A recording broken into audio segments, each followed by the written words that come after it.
Hey everyone, I'm Kritsonis here with WhatsYourTech.ca, and in this video segment we're going to look at a device called the Powermat, which allows you to charge and power your devices wirelessly.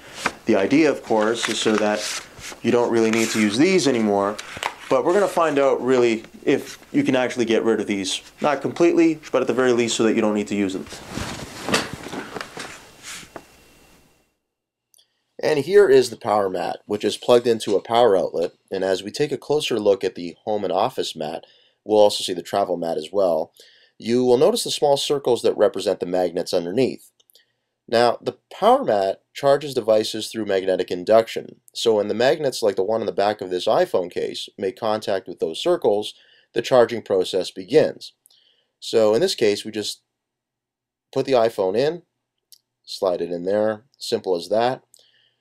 And we just lay the iPhone down on top of the mat. We hear the noise, see the light, and we're off and charging. Here comes an iPod Nano on a Powermat dock made for iPods and iPhones. The magnet, of course, is right underneath. Now, right now we have two devices charging at the same time, and they're charging at the same rate as if they were both plugged into a power outlet. Now, we're going to bring in a third device here that will be attached to what is called a power cube. And here we go right there, and now we have three devices charging. The power cube is connected to a Nintendo DSi, and we're just going to take a closer look at the power cube here, a little device with a mini USB connection at the end. Now, the Powermat comes with all kinds of different connectors. You can see here the DSi, you got Sony, Samsung, LG, and Apple.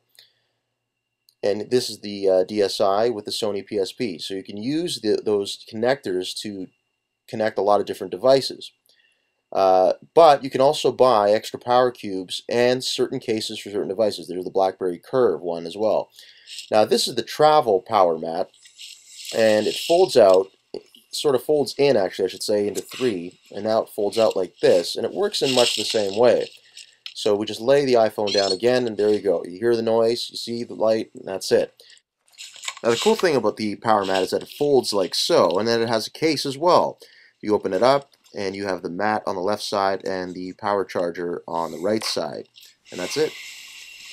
So ultimately you get the idea of what the Powermat is meant to be and what it's supposed to do. And for the most part it does a very good job. I especially like the fact that it charges your device, but it actually stops feeding power the same way a power outlet would once the device is fully charged. It's a pretty energy efficient method, I would say. Now, having said that, is it truly a wireless solution entirely?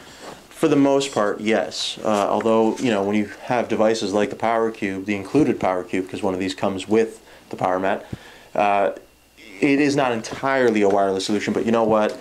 It does get rid of all the chargers that you have, and there is something to be said about that.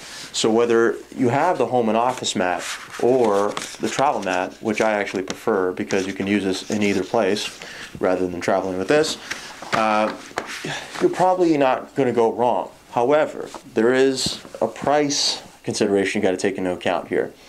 Each one of these things is $100. Okay, and it comes, like I said, with one power cube. Okay, cool. So you can now charge one device. But if you want even more, I mean, if you want to basically use it so that you can charge three devices, you've got to buy either more power cubes or buy cases for specific devices. Like in this case, this is the iPhone one. Now, each one of those ranges from $30, $40 to $50 a piece.